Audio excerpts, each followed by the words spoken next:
Good morning. We're here with Craig Fulyoun from Incidents Working Group Africa, a disaster management company who is busy doing voluntary consultations on coronavirus management here in Mossel Bay. Yes, what we do is on a volunteer base, we just decided to host activities to assist businesses, especially people active areas and high exposure levels to tourists and people in general, just to remind the business owners that they have a responsibility to their clients and to their patrons, and just to make people more positive and confident because of what's going on. The social and financial repercussions are going to be huge. So we don't take anything away from any of the disciplines that exist from disaster management. We're purely a company that offer and render services where they might need them. So they remain the head or the authority, and I think that's vitally important. I think people will have a tendency, and we call it and refer to it as herding. It's an international known phenomenon, not really a phenomenon, but herding is common with situations like this, is where people follow people. And we've seen that with shopping sprees and emergency shopping and people really panicking. And I think that if they maintain their own discipline and follow what the disaster management authority says, we often feel that we're lacking in certain departments and that government is lacking. I think that they should just be a little bit more confident and rely on their municipalities, their district councils, and their disaster management crews. So they're really qualified and well qualified, and they will guide them in the system. So all the right information is out there. Don't let social media fool you or infect you with what's probably going to be more harmful than if you follow the rules. When you are doing your rounds on local businesses, what fears do you find that you most have to ease with people, and what challenges are businesses faced with when it comes to sanitary practices to avoid the spread of the COVID-19? I think our biggest challenge is to get people confident enough to trust you and trust what you're saying, because there's a large variety of information out there and not all of it is true.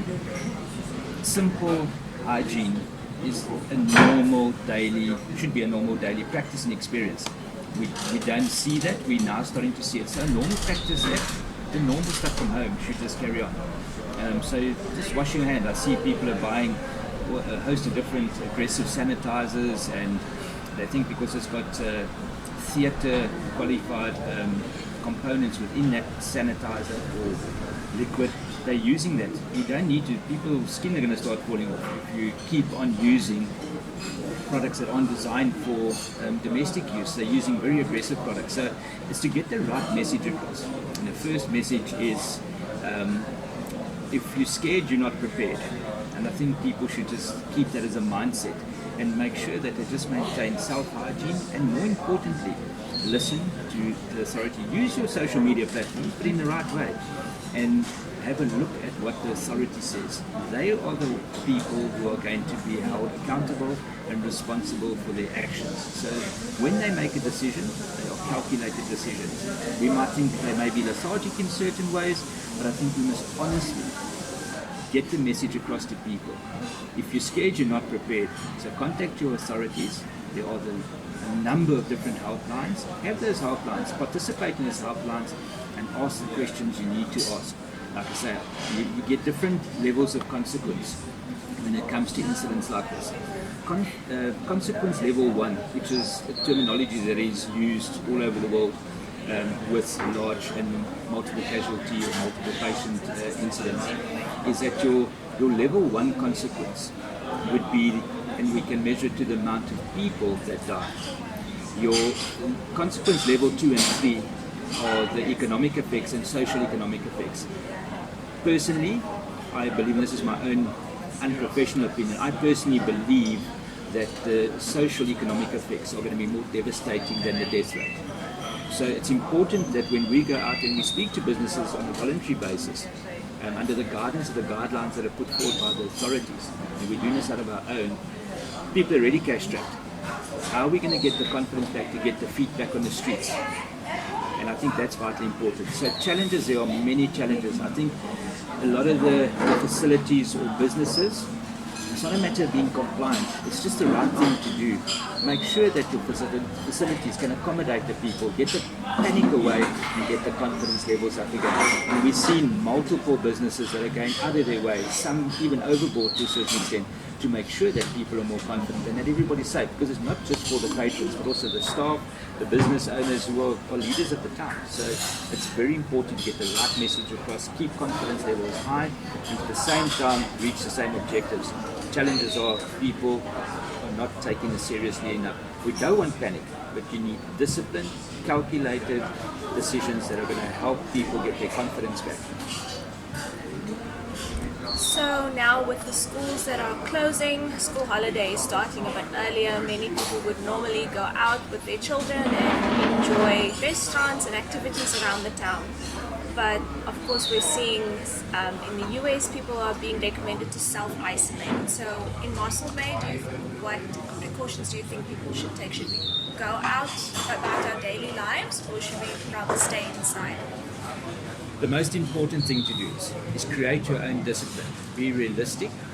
Don't go to where there are large crowds. Why would you want to expose your child to that in the first place? So it's not a time to go to the movie house. Go to the beach with the greatest of pleasure. If there's a big crowd of people on the beach, avoid that crowd. So I think it's a lot to do with self-discipline. And once again, people shouldn't panic.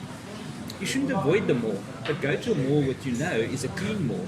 Go to a mall that you know have got controlled hygiene points, or control points that are disciplined, that actually mean something. We find that certain businesses are just sort of flying kites. What do you know? Is there really anything that can help to disinfect your hands when you go in, or is it just water with a bit of vinegar in? You don't know. If we look at other cities and we look at other towns, what they do, and we have to compare it to our town, which is exceptionally vulnerable because of the amount of tourists that we have here, are not doing much. As a family, you need to isolate and avoid crowds, but at the same time you need to carry on with life. And it's also vitally important to just keep a healthy mind. A healthy body leads to a healthy mind. And there's so many ways of doing that. People can still communicate on social media platforms, they can Skype. There's a lot of things they can do, but avoid big crowds. Go to the mall, do your shopping, but movie houses and places where this thing can infest itself or manifest itself, avoid those places. Exposure. Minimize the exposure, you're going to be fine. Absolutely fine. Don't avoid all the restaurants. Go to the restaurants and the places that are qualified and going out of their way to make sure that you're safe. I don't think there's a need to stay away until such time, if need be, that the authorities say. Once again, the authorities are the leaders, are the principles of this thing. If the authorities say you stay in your house, then you stay in your house. The first couple of days for people, psychologically, what do parents do now? I mean, they need to occupy those kids and need to keep them entertained. You're going to see people dropping kids off at malls and leaving them there the whole day because they don't have the means to look after them at work. So I think there's going to have to be a massive mindset change into how they're going to accommodate this, and we need to learn from this. I don't think we should get angry about it or panic about it, but learn from it rather.